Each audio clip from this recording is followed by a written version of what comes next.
Kia ora and welcome to this episode of The Image Austenite. I'm Frances Duncan, an author and the founder of the Jane Austen Society of Aotearoa, New Zealand. My special guest today is Emma.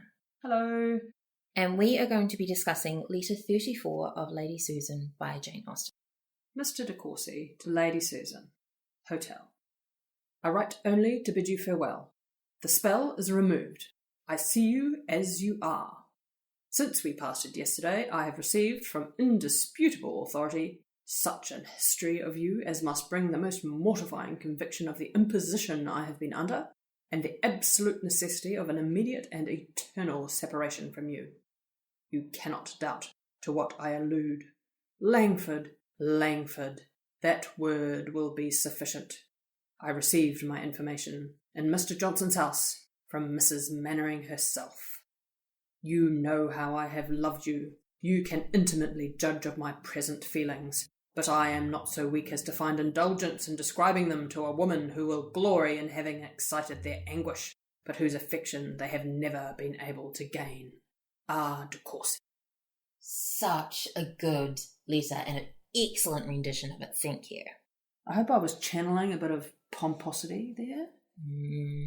Remember at the start when he was like, I cannot wait to meet her, she's such a train wreck. And then he completely falls under her spell. He was so judgmental and superior. So I think, yes, the pomposity works. He's clearly hurt.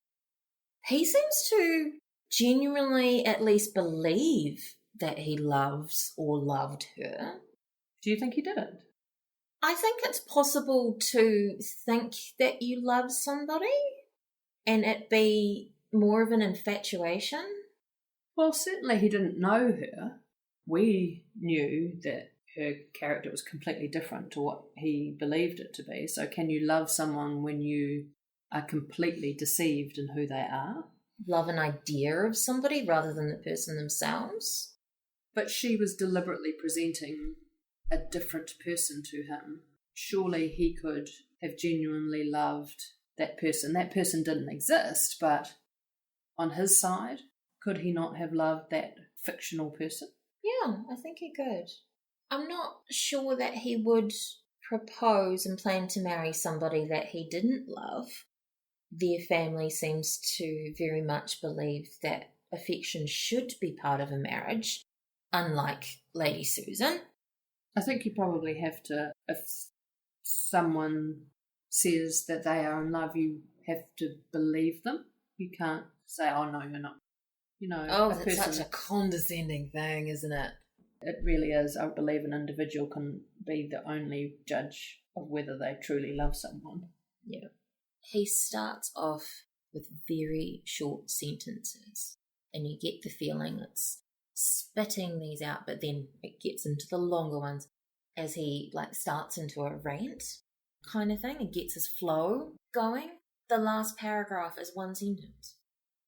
I'd say it starts in anger. That's what those short sentences are about. And then it moves into distress. You know how I have loved you. He is actually being vulnerable there. If he was truly only angry and defensive, he would not mention his own love. That's a risk. So it's moving a little also from the anger into pain. Yeah. This is painful for him, but he is going, I know who you are now. I cannot go into the depths that I want to express about how upset I am because you will glory in this, in my anguish. And he uses the word anguish, which is very telling. He's very clear, you don't love me. Your affection I've never been able to gain. So he's been more clear-sighted in this than he has been since he met Lady Susan. Yeah. The spell is removed. I see you as you are. I think that's true. Is the spell the love? But when you realise who someone is, do you stop loving that idea you had of them? I think it's the spell you cast over me, the deceit, the person you presented to me, the illusion is what's been removed. Jane Austen doesn't give us which hotel he's at. Often when she doesn't want to write specific facts, it will have blank street. blank militia, etc. And here it just says hotel. He probably doesn't want her to know where he is. Oh, that is a good point I had not considered. Yeah, doesn't want her turning up at his door. Though, would she do that?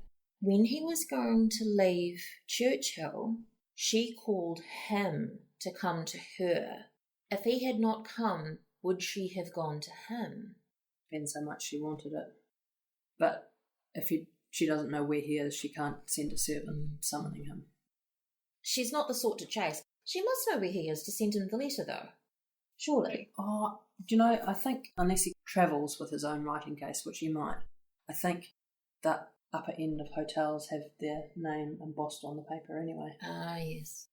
He refers to Mrs. Mannering as an indisputable authority. I've heard it from the horse's mouth. There is no way you can talk your way around this. She's very clearly said what is going on. He doesn't say you're having an affair with Mr. Mannering. He just says Langford. That should be enough. You know what I mean. Maybe a gentleman doesn't write such words in a letter to a lady. I think it's smart as well, because if you give Lady Susan anything, she will take something from it like, oh, but you use this particular word, so I can use that to twist it to mean something else and continue a thing. It's like when you're arguing with someone, you stick to short sentences, the very bare facts that they need so they can't continue. Yes, he's not expecting an answer to this letter, I would say. No, I do not think so. He expects to send this, run off, be done. Everything is over. The poor man, it's his first engagement. It must be quite heartbreaking. Also, he will be disappointed in himself for having been a poor judge of character and being made a fool of. No man enjoys that. Actually, no one enjoys that, to be fair. But it hurts me in particular. There's no greeting. There's no closing, like yours sincerely, anything, just his name. That feels a little harsh. I mean, not inappropriately harsh for this letter, but I am done with you. And that is our discussion of letter 34 of Lady Susan by Jane Austen. I'm Frances Duncan. This has been Emma. Links to the socials are in the notes. Thank you for listening, and we wish you happy reading.